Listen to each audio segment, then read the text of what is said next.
Bab 5107, Sekelompok Semut. Istana ke-8. Huo Zhao, Huo Jingjing dan Huo Feng ada di aula, dan ketiganya tampak sangat jelek. Terutama Huo Feng, wajahnya penuh ketakutan dan ketegangan. Di kursi utama aula ke-8, seorang biksu yang tampak sangat muda sedang duduk di sana, memegang cangkir teh di tangannya dan minum teh dengan lembut. Orang ini adalah Master Istana ke-7 yang datang dari surga ketiga. Huo Zhao dan dua orang lainnya menatap Master Istana ke-7 dengan penuh ketakutan.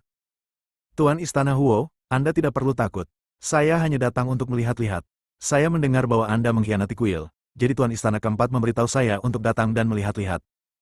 Saya juga sangat penasaran, siapa gerangan yang bisa membuat Anda dengan tegas mengkhianati kuil?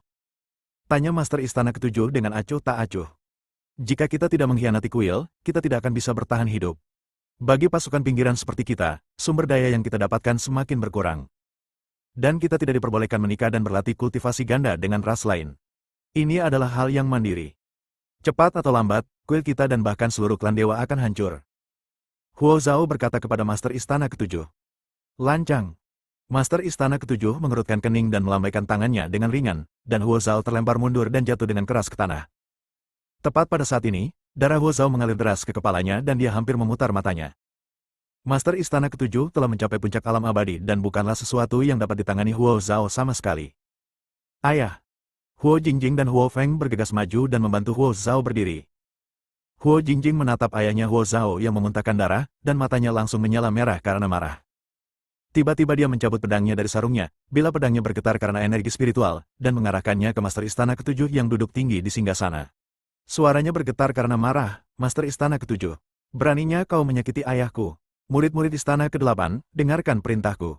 Bahkan jika kalian mempertaruhkan nyawa kalian hari ini, kalian harus membuatnya membayar atas apa yang telah dilakukannya.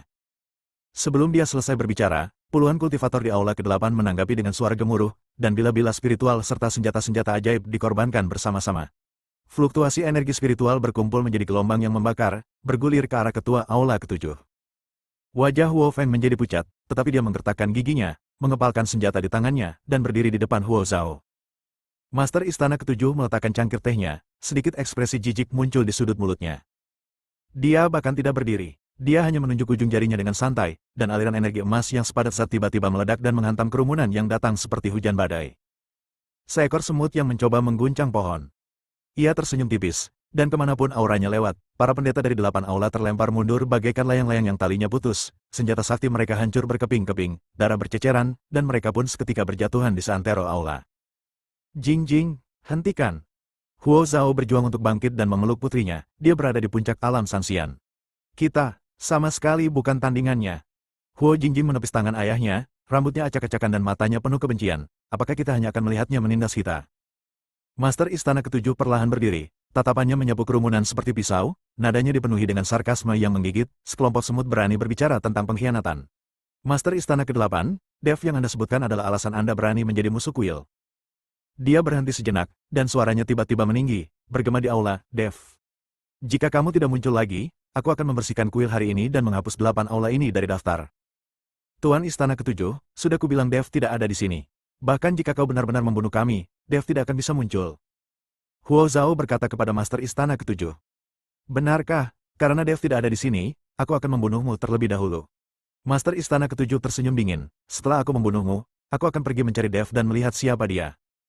Tepat saat dia selesai berbicara, 2 langkah kaki tergesa-gesa terdengar di luar aula. Dev memegang bahu Mo Qingyun dan berjalan perlahan ke aula. Wajahnya tampak sedikit pucat, dengan sedikit darah masih di sudut bibirnya. Jelas bahwa luka-lukanya belum sembuh, dan fluktuasi aura internalnya sedikit tidak teratur. Pertarungan sebelumnya dengan seorang pria kuat dari surga ketiga telah sangat mengurangi kekuatannya. Bab 5108, Takut. Tatapan mata Mo Qingyun dingin saat dia melindungi Dev, namun dia dengan lembut mendorongnya menjauh. Tatapan Master Istana ke-7 jatuh pada Dev, tampak sedikit terkejut. Dia tidak menyangka Dev masih sangat muda. Apakah kamu Dev? Master Istana ke-7 bertanya pada Dev. Ya, Dev mengangguk, siapa kamu? Kuil, Master Istana ke-7, aku di sini untuk menemuimu hari ini. Kata Master Istana ke-7. Dev menatap Master Istana ke-7. Bukan saja dia tidak takut, tetapi dia juga tersenyum. Master Istana ke-7, saya merasa terhormat bertemu dengan Anda. Nada bicaranya santai, bahkan menggoda, menyebabkan pupil mata Master Istana ke-7 sedikit mengecil. Meskipun napas Dev tidak stabil, ia menunjukkan ketenangan seseorang yang telah mengalami hidup dan mati. Sikapnya yang tenang bukanlah sesuatu yang dapat dimiliki oleh seorang kultivator biasa. Apakah kamu terluka? Tanya Master Istana Ketujuh. Dev mengangguk tanpa menyembunyikan apapun. Saya baru saja membunuh beberapa biksu dari surga ketiga. Mereka buta dan memprovokasi saya. Master Istana Ketujuh tertegun sejenak, lalu mencibir, apakah kamu yang paling sombong? Di antara para kultivator surga ketiga, siapa yang tidak berada di atas peringkat ketujuh alam abadi longgar? Bagaimana kamu bisa membunuh mereka? Menurut pendapat Master Istana Ketujuh, Dev hanyalah seorang abadi tingkat keempat. Bagaimana mungkin dia bisa membunuh beberapa kultivator surga tingkat ketiga? Jelas itu hanya sesumbar untuk membuat diri sendiri malu. Membual. Dev terkekeh dan melangkah maju 2 langkah. Energi spiritual yang tersisa di tubuhnya tiba-tiba meledak. Meskipun belum mencapai puncaknya, energi itu juga membawa niat membunuh yang kuat. Aku hanya tahu bahwa siapapun yang menghalangi jalanku pantas mati. Tuan Istana Ketujuh, apakah kau datang ke sini hari ini untuk menguji pedangku, atau untuk mendengarkan alasanku? Kata-katanya setajam pisau. Master Istana Ketujuh terkejut oleh auranya sejenak, dan dia diam-diam bertanya-tanya, aura Dev jelas melemah, mengapa matanya begitu tajam? Apakah dia punya rencana cadangan? Saya mengikuti perintah dari Master Istana Keempat untuk melihat orang macam apa yang mampu membuat Istana Kedelapan berkhianat. Kata Master Istana Ketujuh. Sekarang setelah kamu melihatnya, bisakah kamu pergi? Dev bertanya. Pergi? Master Istana Ketujuh mengangkat bibirnya dan berkata, jika aku tidak pergi, apa lagi yang bisa kau lakukan? Apakah kau akan membunuhku? Mata Master Istana Ketujuh penuh dengan ejekan dan penghinaan. Sekalipun Dev punya rencana cadangan, dia hanyalah makhluk abadi tingkat 4 di alam makhluk abadi yang tersebar, jadi tidak ada yang perlu dikhawatirkan. Apakah sulit untuk membunuhmu? Dev tersenyum dingin, tiba-tiba mengangkat tangannya, dan 3 kepala manusia berdarah terbang keluar dari cincin penyimpanan. Dia melemparkannya ke tanah dan mereka berguling ke kaki Master Istana Ketujuh. Mata para pemimpin itu terbuka lebar, dengan ekspresi ketakutan yang membeku di wajah mereka. Mereka adalah 3 orang kuat kelas 9 yang terkenal dari alam Sanxian di 3 surga. Master Istana Ketujuh menunduk, pupil matanya tiba-tiba mengecil, seluruh tubuhnya bergetar hebat, dan bahkan suaranya bergetar. Ini adalah Master Tao Xuanjizi dari Sekte Tianyan, dan Raja Barbar Lisan dari suku Barbar kuno, dan Nyonya Meixin dari Istana Bayangan Darah. Bagaimana mereka bisa mati di tanganmu? Ketiga orang ini terkenal di 3 surga. Mereka memiliki kekuatan tingkat ke-9 dari alam abadi yang tersebar. Jika mereka bertiga bergabung, bahkan dia tidak akan bisa menandingi mereka. Namun sekarang, mereka telah dipenggal oleh Dev. Dev menyeka darah dari sudut bibirnya, dan berkata dengan tenang namun penuh kekuatan, mereka ingin membunuhku, jadi aku membunuh mereka. Master Istana Ketujuh, menurutmu bagaimana kamu bisa dibandingkan dengan mereka? Master Istana Ketujuh menatap niat membunuh yang tak tersamar di mata Dev, dan memikirkan nasib ketiga orang ini, dia merasakan hawa dingin mengalir dari telapak kakinya hingga ke atas kepalanya. Meskipun dia berada di puncak alam abadi longgar, dia sudah kehilangan kepercayaan dirinya saat menghadapi Dev, yang mampu membunuh 3 prajurit alam abadi longgar tingkat 9. Anda. Dia terhuyung mundur selangkah, berpura-pura tenang dan berkata, bagus Dev. Aku akan melaporkan kejadian hari ini ke kuil dengan jujur. Setelah mengatakan ini, dia tidak berani tinggal lebih lama lagi. Dia berubah menjadi aliran cahaya dan melarikan diri dari Istana Kedelapan dengan tergesa-gesa. Melihat Master Istana Ketujuh tertipu olehnya, Dev langsung menghela napas lega dan tiba-tiba memuntahkan seteguk darah. Bab 5109, telah dihitung. Dev. Huo Jingjing dan Mo Qingyun melangkah maju pada saat yang sama untuk mendukungnya. Kakak ipar. Menantu laki-lakiku tersayang. Huo Zhao dan Huo Feng juga terlihat gugup. Tidak apa-apa, aku akan baik-baik saja setelah beberapa saat pemulihan. 3 ahli alam abadi longgar tingkat 9 benar-benar tidak mudah untuk dihadapi.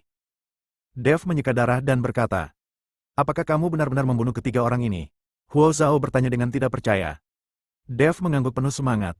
Huo Zhao menatap Dev dengan tidak percaya. Tiba-tiba dia merasa bahwa keputusannya untuk mengkhianati kuil dan membiarkan Huo Jingjing bersama Dev adalah keputusan yang bijaksana. Jingjing, segera bawa Dev untuk memulihkan diri, kata Huo Zhao. Huo Jingjing mengangguk, tetapi sebelum mereka pergi, tiba-tiba aura mengerikan menyelimuti Istana Kedelapan. Semua orang mendongak dan melihat seorang lelaki tua berjubah hitam dengan wajah serius berjalan masuk, dikelilingi puluhan biksu berjubah hitam. Tuan Pavilion Tianyuan, melihat orang itu datang, Dev langsung mengerutkan kening. Huo Zhao juga menyipitkan matanya, melangkah maju dan membungkuk, Tuan Tian, saya bertanya-tanya bagaimana Anda menemukan waktu untuk datang ke sini. Berada di surga kedua yang sama, Huo Zhao mengenal Master Pavilion Tianyuan. Namun, mereka biasanya tidak memiliki persimpangan, dan Pavilion Tianyuan tidak berani memprovokasi Istana Kedelapan. Lagi pula, di belakang Istana Kedelapan adalah seluruh kuil, atau bahkan seluruh klan dewa, dan Pavilion Tianyuan tidak mampu memprovokasi mereka. Aku datang ke sini untuknya.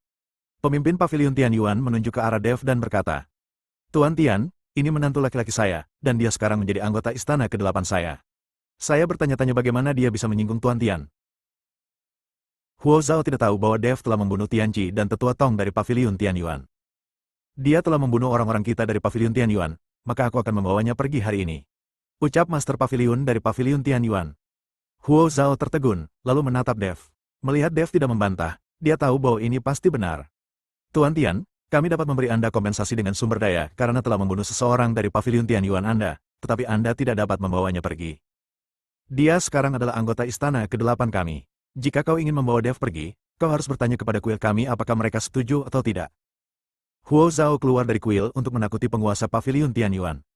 Hahaha, kau benar-benar pandai menakut-nakuti orang. Kau sudah menjadi pengkhianat kuil. Apa kau masih ingin menakut-nakutiku dengan kuil? Kepala Paviliun Tianyuan tertawa terbahak-bahak. Pada saat ini, Huo Zhao tiba-tiba menjadi malu dan tidak tahu harus berbuat apa. Dev mendorong Huo Jingjing dan Mo Qingyun dan menatap pemimpin Paviliun Tianyuan dengan dingin. Kau adalah seorang jenderal yang kalah, tetapi kau berani datang kepadaku. Apakah kau tidak takut aku akan membunuhmu? Satu orang baru saja lolos. Dia berada di puncak alam Sanxian, tapi dia ketakutan. Apakah kau melihat kepala-kepala di tanah? Mereka semua adalah penguasa surga ketiga, tapi aku tetap membunuh mereka semua. Menurutmu, siapakah dirimu, Master Paviliun Tianyuan? Dev berpura-pura mendominasi dan berkata. Melihat ekspresi Dev, kepala Paviliun Tianyuan sama sekali tidak takut. Sebaliknya, dia tertawa dan berkata, Dev, teruslah berpura-pura. Kamu bisa menipu orang lain, tetapi kamu tidak bisa menipuku sama sekali. Akulah yang membocorkan berita bahwa kau memiliki relik dan harta karun kuno. Orang-orang dari surga ketiga datang untuk mencarimu, dan itu dari lokasi yang kuceritakan kepada mereka. Aku tahu persis bagaimana kau membunuh ketiga orang itu. Kekuatanmu sudah habis sekarang. Jangan pernah sebut-sebut aku akan berurusan denganmu. Bahkan Lus Immortal Realm tingkat 5 pun bisa dengan mudah membunuhmu sekarang. Pemimpin Paviliun Tianyuan telah lama berkomplot melawan Dev, dan dialah yang menangani semua masalah ini. Wajah Dev berubah jelek. Dia tidak menyangka bahwa semua ini dilakukan oleh penguasa Paviliun Tianyuan di depannya. Sepertinya saya telah ditipu dan saya bahkan tidak menyadarinya. Orang tua ini sungguh licik. Dev melotot tajam ke arah kepala Paviliun Tianyuan, namun tampak tak berdaya. Dia sekarang tidak memiliki kekuatan untuk bertarung dengan penguasa Paviliun Tianyuan. Bab 5110, untukmu. Sepertinya kamu sudah mengetahuinya. Dev tersenyum pahit. Tentu saja, jika aku tidak punya rencana, mengapa aku datang kepadamu secara membabi buta? Pemimpin Paviliun Tianyuan tersenyum. Tapi kamu sudah memperhitungkan semuanya, tapi ada satu hal yang terlewat. Dev menatap kepala Paviliun Tianyuan dengan mata tajam. Oh, apa yang telah kulewatkan? Tanya pemimpin Paviliun Tianyuan dengan ragu. Kau meremehkan apakah aku akan meledak? Setelah berkata demikian, aura dalam tubuh Dev mulai melonjak liar, dan seluruh tubuhnya membengkak seperti balon. Dev, jangan impulsif. Melihat ini, Huo Jingjing dan Mo Qingyun bergegas membujuk mereka. Huo Zhao juga terkejut. Dia tidak mengerti mengapa Dev ingin menghancurkan dirinya sendiri sebelum melakukan apapun. Pemimpin Paviliun Tianyuan juga terkejut, dia tidak menyangka Dev begitu berani. Jika aku meledak, apakah kau pikir kau bisa melarikan diri? Dev menanyai Master Paviliun Tianyuan. Hou Jingjing dan Mo Qingyun juga mulai mengedarkan aura di tubuh mereka, dan keduanya berencana untuk menghancurkan diri sendiri. Jika Dev meledakkan dirinya dan mati, mereka tidak akan bisa bertahan hidup. Pada saat ini, pemimpin Paviliun Tianyuan sedikit bingung. Bagaimana dia bisa menahan ledakan diri yang terus-menerus ini? Jangan impulsif. Aku tidak bermaksud membunuhmu. Kepala Paviliun Tianyuan berkata kepada Dev. Apakah kamu menginginkan dua peti mati di reruntuhan kuno? Tanya Dev. Tianyuannya mengangguk. Ya, selama kamu memberiku dua peti mati yang diperoleh dari reruntuhan kuno, aku akan segera pergi. Mengenai fakta bahwa kau membunuh Tianqi dan Tetua Tong, aku tidak peduli. Lagi pula, kita memiliki lebih dari 2 Tianjiao dan Tetua di Paviliun Tianyuan. Dev mendengar Master Paviliun Tianyuan mengatakan ini, lalu dia menahan napas. Jika kamu mengatakannya lebih awal, bukankah akan lebih mudah? Tanpa ragu-ragu, Dev langsung mengeluarkan 2 peti mati dan meletakkannya di depan Master Paviliun Tianyuan. Melihat peti mati yang dipenuhi rune yang mengalir di depannya, mata Master Paviliun Tianyuan bersinar. Namun, Dev memberikan kedua peti mati itu kepadanya begitu saja sehingga pemimpin Paviliun Tianyuan merasa sedikit khawatir kalau ada sesuatu yang mencurigakan terjadi. Saya belum pernah membuka kedua peti mati ini, dan saya tidak punya cara untuk membukanya, jadi peti-peti ini tidak ada gunanya bagi saya. Adalah layak untuk menukar 2 peti mati yang tidak berguna itu dengan nyawaku sendiri. Dev tahu kekhawatiran Master Paviliun Tianyuan, jadi dia menjelaskannya. Setelah mendengar penjelasan Dev, pemimpin Paviliun Tianyuan tersenyum tipis dan dengan santai menyimpan kedua peti mati itu. Dendam antara kau dan aku telah terhapus. Setelah pemimpin pavilion Tianyuan selesai berbicara, dia melambaikan tangannya dan langsung menghilang bersama anak buahnya. Melihat pemimpin pavilion Tianyuan pergi, Dev menghela napas lega, tetapi dia merasa pusing dan hampir pingsan. Tubuhnya telah mencapai batasnya dan dia harus pulih sesegera mungkin. Kalian berdua lindungi aku. Aku akan ke menara untuk memulihkan diri. Setelah Dev memberikan instruksinya, dia langsung masuk ke menara untuk memulihkan diri.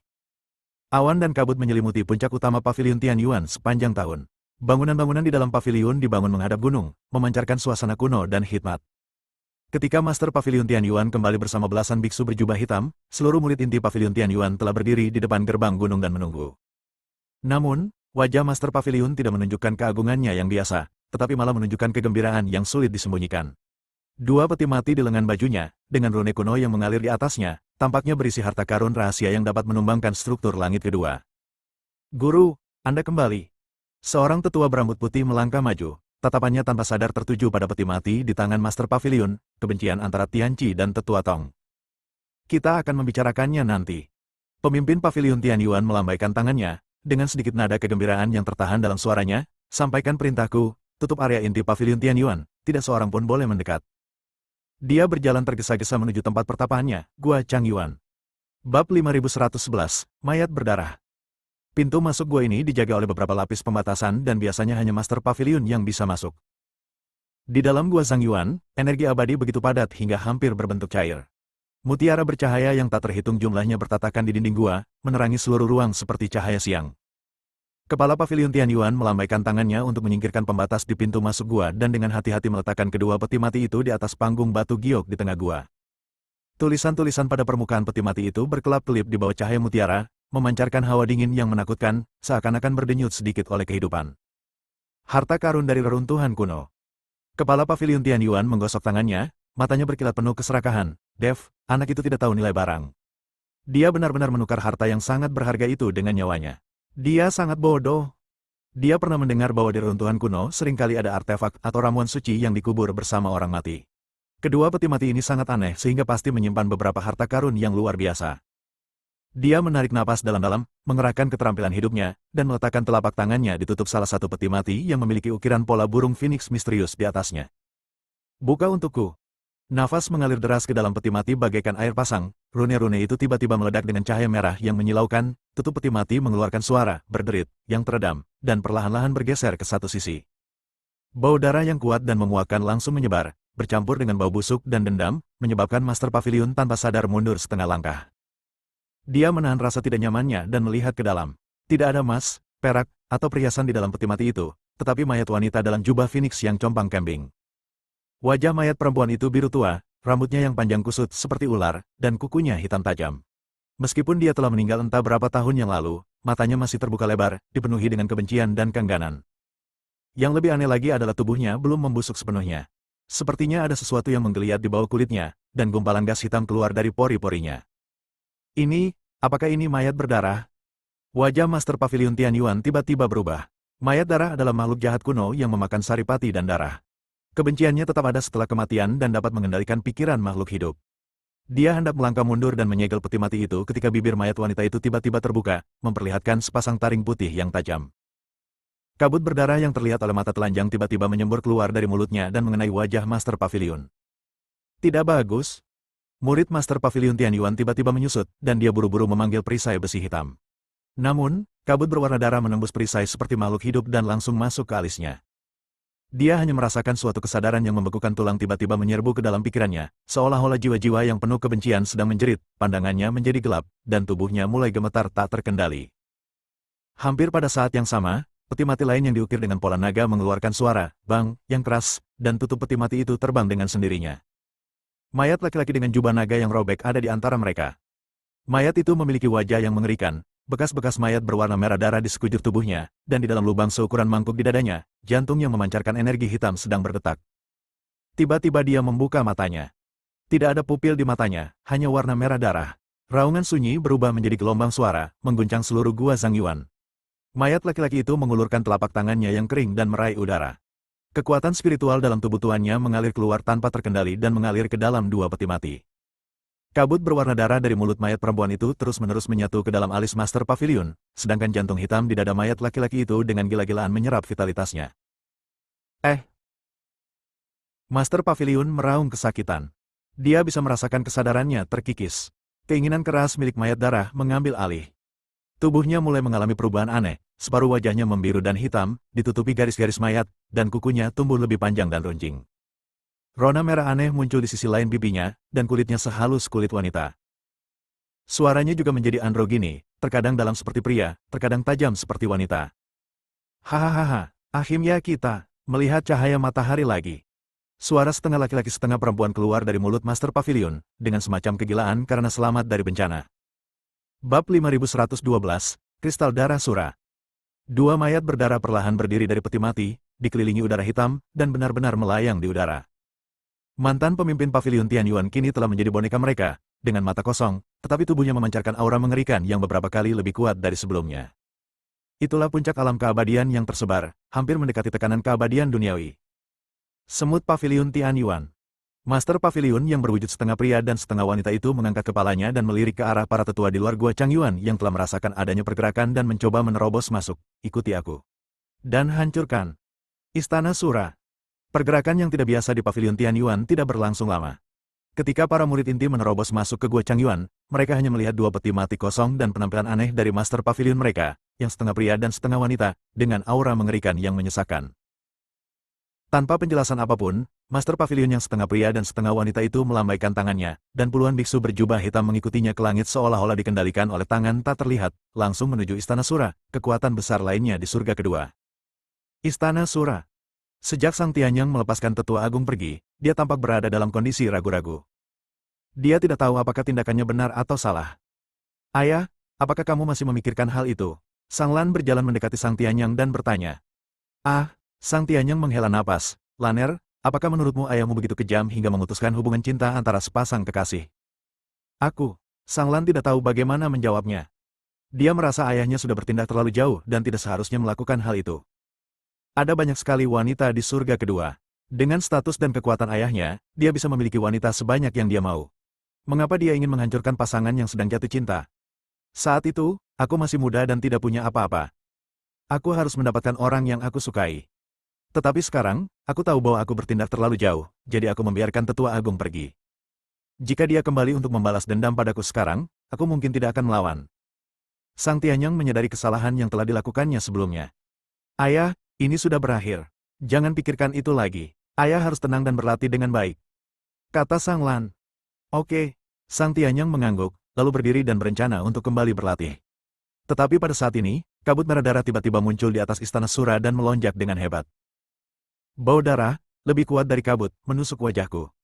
Sang Tianyang berdiri di panggung tinggi di depan gerbang istana, menatap langit sambil mengerutkan kening. Sang Lan di sampingnya langsung mencabut senjatanya dan memegang pedang haus darah Ratarat. Darah di pedang itu berdenyut tak henti-hentinya. Ayah, siapa yang datang? Auranya, sangat salah. Sang Tianyang menggelengkan kepalanya dengan sungguh-sungguh. Dia tidak tahu siapa pemilik aura ini. Sebelum dia menyelesaikan kata-katanya, puluhan bayangan gelap telah menerobos awan dan melayang di atas Istana Sura. Pemimpinnya adalah Master Pavilion Tianyuan yang setengah pria dan setengah wanita. Dia dikelilingi oleh aura hitam, separuh wajahnya gelap dan mengerikan, sementara separuh lainnya lembut dan muram. Tidak ada emosi di matanya, hanya kegilaan. Berdarah. Sang Tianyang. Suara setengah laki-laki dan setengah perempuan bergema di antara langit dan bumi, dengan campuran nada laki-laki dan perempuan, yang anehnya tak terlukiskan. Serahkan kristal darah Ashura. Kalau tidak, Istana Ashura akan dimusnahkan hari ini. Pupil mata Sang Tianyang mengecil, kristal darah Ashura. Untuk apa kau menginginkannya? Dan bagaimana kau bisa menjadi setengah manusia setengah hantu ini? Kristal darah Sura adalah harta karun Istana Sura. Kristal ini terbentuk dari jantung Dewa Sura kuno saat ia jatuh. Kristal ini mengandung kekuatan membunuh yang tak terbatas dan hanya dapat digunakan oleh penguasa istana berikutnya. Meskipun Pavilion Tianyuan dan Istana Sura selalu berselisih, Pavilion Tianyuan tidak memerlukan kristal darah Sura. Mengapa tiba-tiba memintanya? Terlebih lagi, aura Master Pavilion Tianyuan di depannya telah mencapai puncak alam abadi longgar, dan bahkan membawa sedikit tekanan dari seorang abadi duniawi. Bersambung.